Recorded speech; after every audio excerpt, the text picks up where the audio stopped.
C'est le top pensée du jour numéro 132. On profite d'une petite zone 2 pour la pensée du jour. J'ai eu une question sur la pensée d'il y a 2 jours, il me semble. Celle où je parle des MOXIE, la place des MOXIE dans mes bilans physiologiques que j'effectue. Une très bonne question d'ailleurs qui me demandait qu'est-ce que je pensais du lactate, de la lactotémie. Alors, je vais parler un peu de lactate aujourd'hui. Je n'utilise pas encore de lactate. Par contre, j'ai lu énormément sur le sujet, entendu parler beaucoup aussi de ceux qui sont pour, de ceux qui sont contre, de ceux qui sont entre les deux. Donc, mon point de vue sur cette question est un point de vue qui est informé, mais sans le côté pratique encore. Parce que comme j'ai dit dans ma réponse, c'est quelque chose que je souhaite ajouter à ma panoplie d'outils de test et d'outils de mesure pour compléter les bilans que j'effectue. À l'heure actuelle, ce que je fais, c'est que je mesure tout ce que je peux mesurer au niveau ventilatoire, capacité et fonction, donc spirométrie ensuite avec le VO2 master pendant l'effort, au niveau cardiaque, au niveau variabilité cardiaque également, au niveau oxymétrie musculaire avec les MOXIE, le RPE et d'autres mesures encore que j'effectue avant, pendant ou après le test. Et je triangule tout ça pour déterminer les deux seuils. Premier seuil et ensuite le deuxième seuil, peu importe les noms qu'on veut leur donner. À mon avis, on se retrouvera toujours avec un meilleur résultat si on regarde à tous les niveaux et qu'on prend ensuite la somme ou la moyenne ou ce qui semble le plus cohérent par rapport au profil de l'athlète, plutôt que de se baser sur une seule mesure. Donc oui, le lactate, c'est quelque chose que j'aimerais rajouter à mon panel de tests, que je vais rajouter prochainement d'ailleurs. C'est même pas une question, c'est une sorte de camp. Et la question aussi demandait qu'est-ce que je pensais du lactate et du SMO2, donc du MOXIE. Est-ce que c'est des mesures qui sont équivalentes? Est-ce que c'est des mesures qui nous disent la même chose? Est-ce qu'elles sont interchangeables, complémentaires, pareil, différentes? Donc c'est ce que je voulais décrire un petit peu aujourd'hui, en tout cas ma compréhension du sujet jusqu'à maintenant. Comme je l'ai dit, sans avoir eu l'opportunité d'utiliser le lactate de manière pratique pour le moment. Donc, je vais commencer. Le lactate, faut déjà comprendre ce que c'est. Le lactate sanguin, la lactatémie, c'est le résultat d'une équation qui est lactate produit moins lactate réutilisé ou réabsorbé ou envoyé quelque part d'autre égale le lactate qu'on peut mesurer dans le sang. À savoir que la mesure absolue a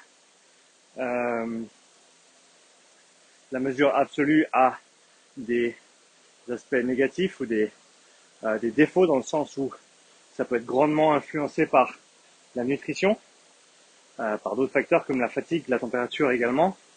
Donc, il faut faire attention avec la valeur absolue du lactate qu'on pourrait mesurer.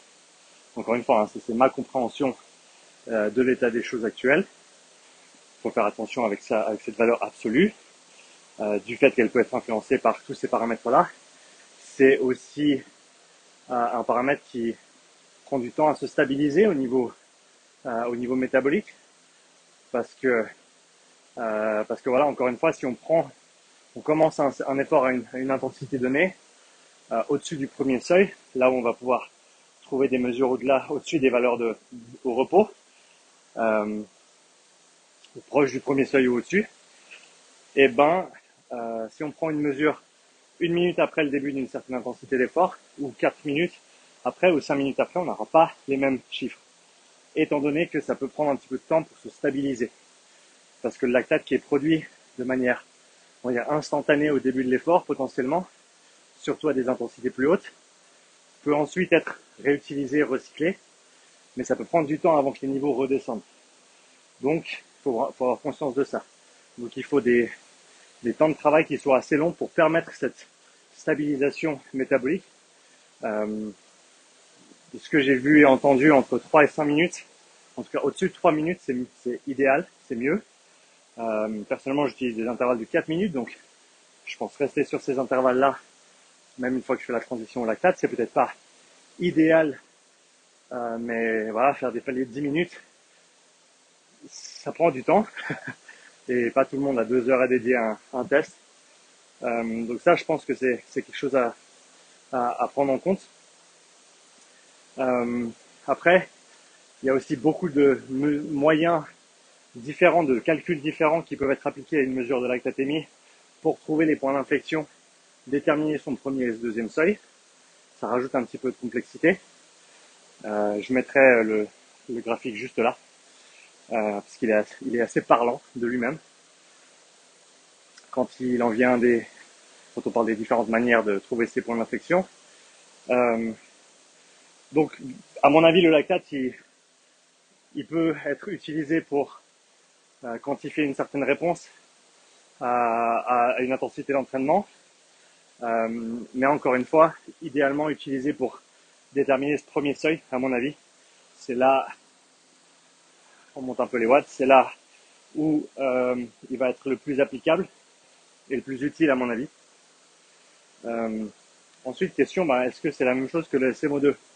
À mon avis, c'est des outils qui ont été utilisés de manière interchangeable par certains, notamment Andrew Sellers, un des cofondateurs du VO2 Master, qui a utilisé le lactate pendant à peu près 10 ans, il me semble, et qui, avec l'apparition de l'Imoxy et du NIRS, n'utilise plus en fait. N'utilise plus le lactate et se base essentiellement sur ces mesures de SMO2 pour tirer ses conclusions, trouver les seuils, déterminer les intensités d'entraînement, etc. Je pense que c'est possible. Je pense que c'est pas facile parce que si on prend par exemple chose toute bête ou un exemple tout bête, on met un moxie à gauche et un moxie à droite sur le vaste latéral, même groupe musculaire, théoriquement même action gauche et droite durant le vélo. On peut même contrôler pour la différence de pédalage gauche-droite avec un watt bike par exemple. On peut même le voir sur ces écrans de vélo. Est-ce que je pédale la même chose? Là, je suis en train de regarder ma petite courbe qui fait comme ça. Si je mets un gros coup à gauche et rien à droite, ça ressemble à des battements de cœur. Alors que si je suis bien régulier, on voit une amplitude équivalente gauche-droite. Donc on peut même contrôler pour ça et comparer les valeurs de SMO2 gauche et droite. On n'aura pas toujours les mêmes tendances, on n'aura pas toujours les mêmes points d'inflexion. Donc ça, c'est un défaut aussi du SMO2, c'est un point de données, tout comme le lactate.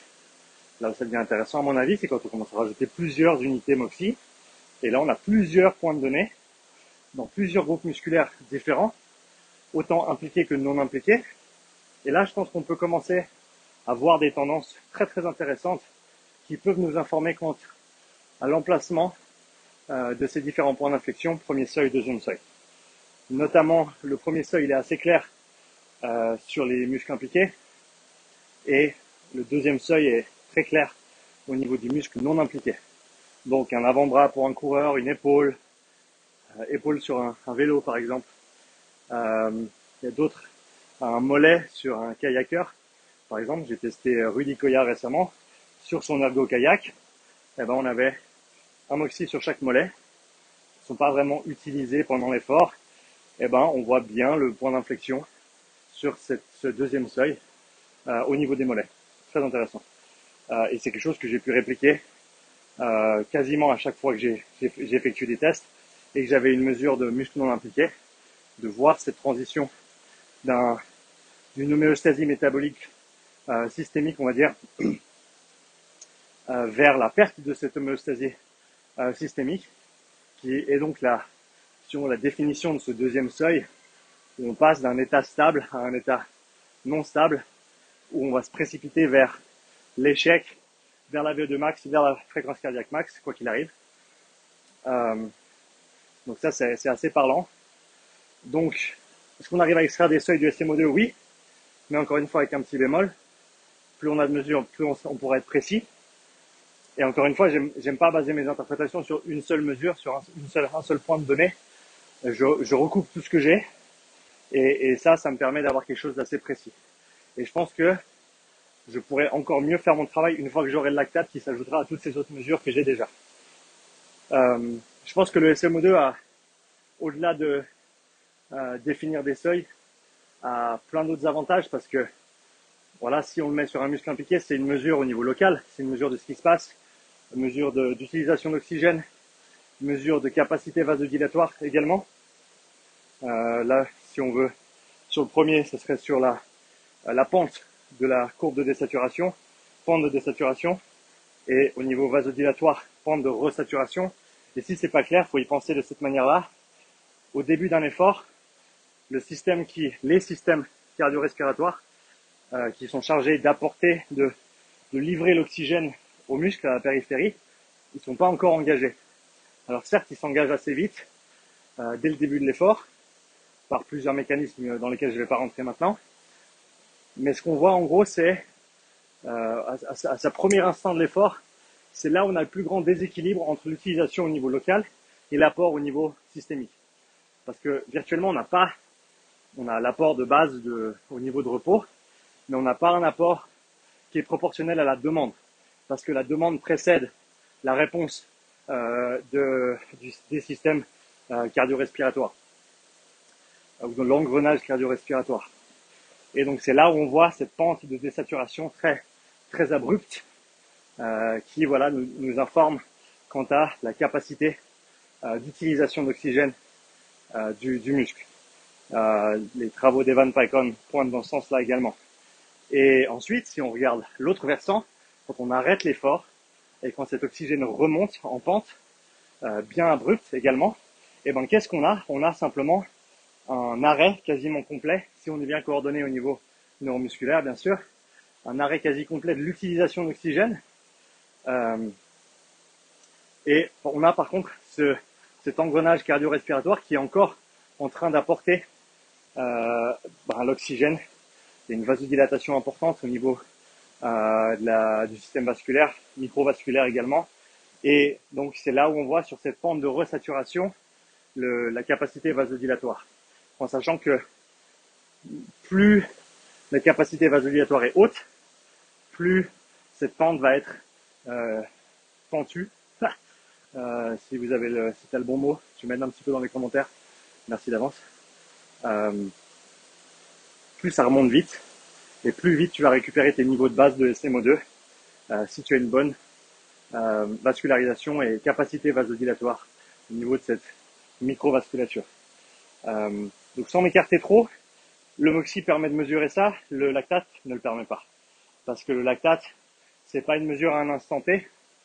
Alors c'est une mesure à un instant T, mais ça va pas pouvoir nous donner le niveau de précision qu'on a avec le MOXIe, où on peut le mettre sur un mode de 2 Hz, donc 2 mesures par seconde. Alors que le lactate, on va devoir prendre la mesure et on va devoir attendre à peu près 1 minute pour avoir le résultat, suivant la machine qu'on utilise. Le MOXIe, c'est en instantané.